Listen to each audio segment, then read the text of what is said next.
Ako 8 minutes na lang. Naku, may time limit. Marami bang lasting moments sa'yo sa totoong buhay? Marami pong alaala na hindi pa makawala. Ay, wala po akong regret sa buhay ko. Parang lahat nangyari para mapunta ako sa kung nasaan ako ngayon. Lahat, thank you na lang. Hindi na ako nagre-regret. Pasalamat na lang. Of course, based sa mga lasting moments, yung past experience. So, paano mo siya nakahandle pag wala na siya? Tinitreasure mo pa ba yun? Or... Of course. Ako actually, I'm the type of person who doesn't delete photos. I'm the type of person. I really cherish, you know, I cannot like completely forget. Or siguro maswerte lang po ako na hindi masama yung mga, sobrang sama ng mga pinagdaanan ko. Hindi ako naloko, hindi ako, alam mo yun, yung siguro kaya rin ako nasa ganitong mindset. Kasi, wala, parang lahat ng nangyari sa akin in the past, they had to happen for me to be who I am today and what I am today, how I handle my life. Actually, learning process hanggang ngayon nagkakamali na may mga decisions pa rin na parang langanin. Pero papanindigan. Pero ikaw yung tipong kapag break na ay hindi makahalata sa Instagram dahil hindi ka nag-delete, di ba? Mas bibigla na lang. Walang ganun. Hindi ko nag-feel. Pa rin ba sa ayun? Yes, also nagkakamustahan naman. Hindi ako never ako nagkaroon ng bad blood. Any of my exes. Si Happy recently just messaged me to beat my dad happy birthday. So it's still like that, you know. And hindi para i-cancel o tanggalin mo yung tao sa buhay mo. Kasi kumbaga, naging part talaga siya ng journey mo at ng growth mo, marami ka namang natutunan. Hindi para i-resent mo yung panahon na yun. Kasi if you resent that time, then you resent the main purpose. Like, why were you there in the first place? Dapat panindigan mo na andito ako dahil gusto ko nandito ako. And dahil wala na yung purpose na yun, nandito ulit ako sa ibang place na. And it could be worse, it could be better, but definitely papanindigan. Considering na meron kang Sue Ramirez Film Fest. Nakakatawa, di ba? Sorry po, hindi ko naman talaga sinadya na nagkasunod-sunod. Masipag lang po talaga magtrabaho. Oo. Kumusta, gano'ng kasaya naman ka sa personal na buhay? Sobrang saya ko po. Wala po akong inaalalang, wala akong problems. Very happy lang ako. I've been spending time with my family. So, I've been working again. I have a new PC. She's coming kasama rin si JM. So, exciting. Sorry po. Ay, sandali. Ano pa, kapag ka nai-announce na pwede. Nai-announce na rin yung cast. Ano nga ba to? Ano nga ba to? So, ayun, ang dami. Ako, sobrang grateful ako. Where I am now. Grabe lalo. Ano nga, may Sue Ramirez Film Fest. Naliwindang kami dun sa dun sa mga promo ng kumusta ang pushi mo. Actually, isa pa po yun na sobrang excited ako kasi yun na, katulad nito, kakaiba din po. Mamaya pagkapanood nito, malalaman nyo rin kung bakit siya kakaibang klase. And dito yung parang naglalabdiman lang kami. Malalim itong movie na ito. And also yung upcoming movie natin na parang kala mo lang, nagpapatawa lang tayo, very colorful yung pero ang lalim-lalim ng ibig sabihin ng pelikula. Saktong-sakto, ipapalabas natin siya ng right month. Happy birthday, everybody! Tapos ngayon, kumbaga nakita naman namin kung gaano ka-blooming ngayon, gaano ka-kasaya ngayon because of your love life, diba? Hindi pwede because of myself. Pag-blooming ba kami dahil ba sa lalaki? Hindi. Parang hindi. Well, recently, yun nga, sabi ko masaya po talaga yung heart ko, I think. Hala ko dati wala akong Heart lang ba? Heart, body, hair, eyes, everything. Then lahat, masaya talaga. My whole being, my soul. I'm in a very, very good state.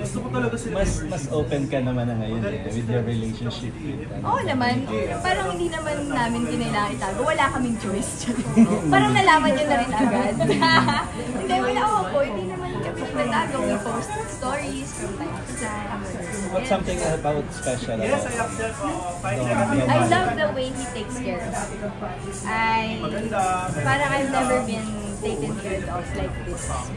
Para iba talaga, nakakababa.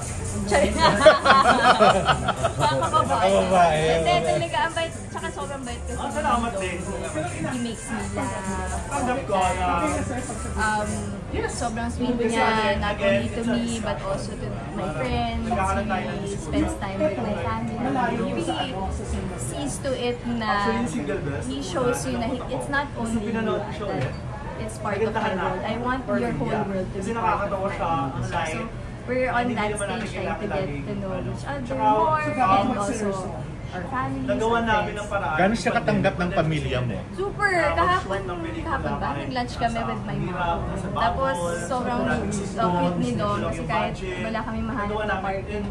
Kahit ang tagal na namin naghahanap ng parking, hindi niya talaga sasabihin na cancel na lang natin, may report. Hindi, sasabihin niya, hanapin natin parking. We don't want your mom to see na hindi tayo makakita. So, grabe talaga siya yung sa kanya nanggagaling yung mga ganong efforts. That I really, really appreciate because nga family is of high importance to me. And I'm very close to my mom. And my mom's 70 years old. So, you know, talagang naghahanap na ng lambing yun. And nakakatawa na si Dom is very willing to do all this. Like, spend time with us. Although hindi pa naman kayo ganun katagal, di ba?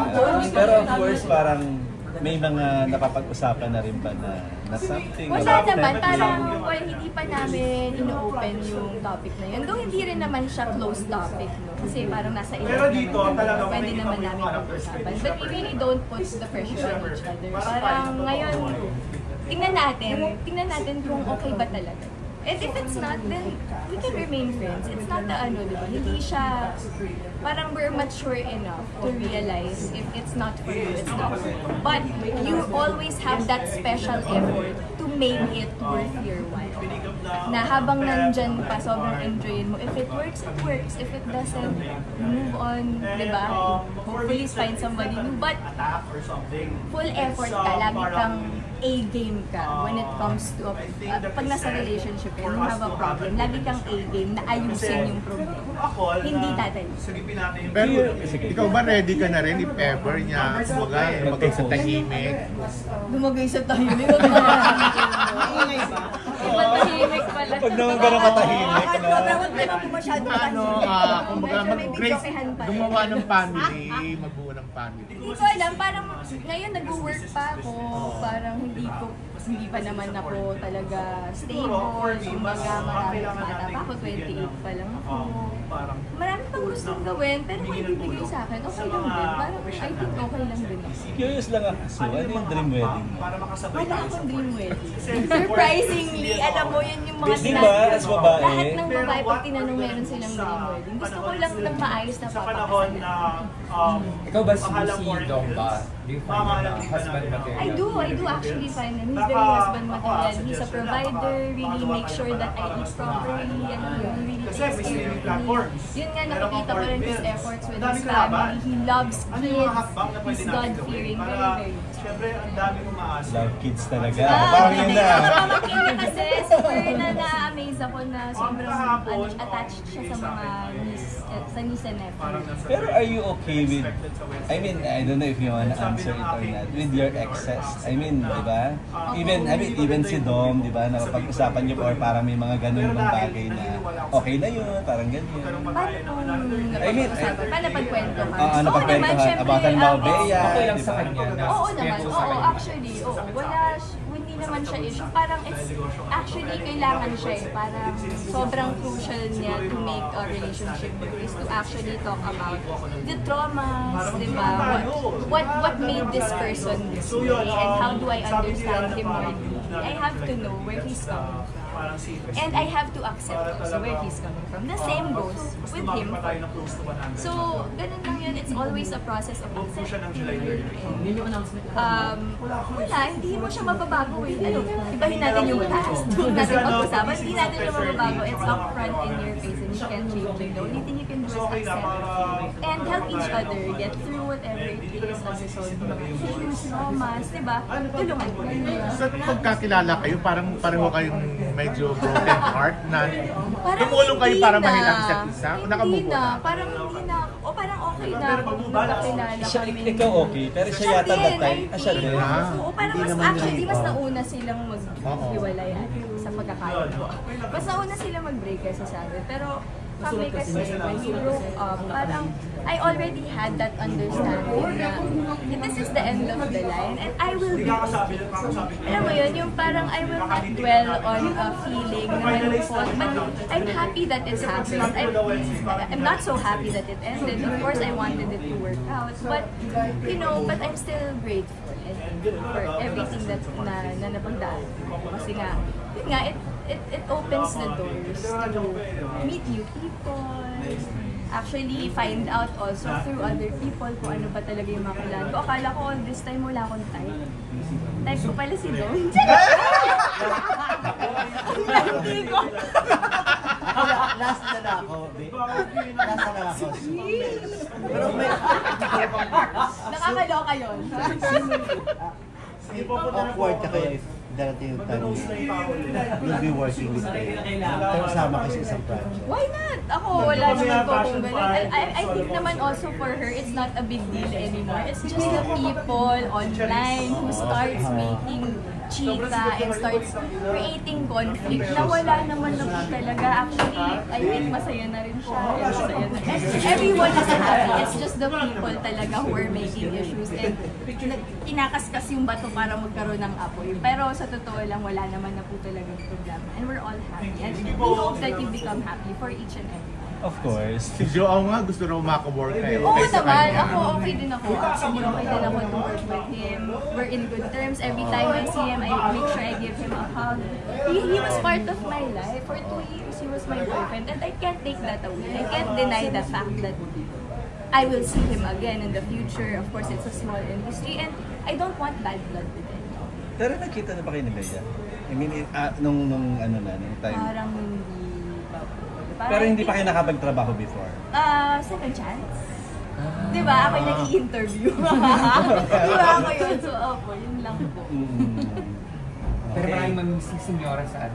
Kay Correct. Dom. Sino po? Yes. Invite na lang po siguro. Ay, So, opo, go. daming chika, di ba? Gusto ko lang naman po sana manood kayo ng pelikula namin. Napakaganda po nito, kaya sana po ay bigyan niyo po ng chance. Support natin ang local films. This is a very good quality local film and I'm sure it will be worth your time. Please hit the cinemas on July 30. Save the date of birthday niyo na rin po sa akin. The title is Lasting Moments, directed by Fifth Solomon. And nandun po ako at kasama ko si JM Digos. Sana po ay makapanood. Thank you. Thank you. Saya. Nagulo na ba yun? Ay, picture. Kasi nga na-fall ka nga. Yes! So, picture lang. Oh, sorry. Wait lang. Dito po sa Star Wars. Thank you.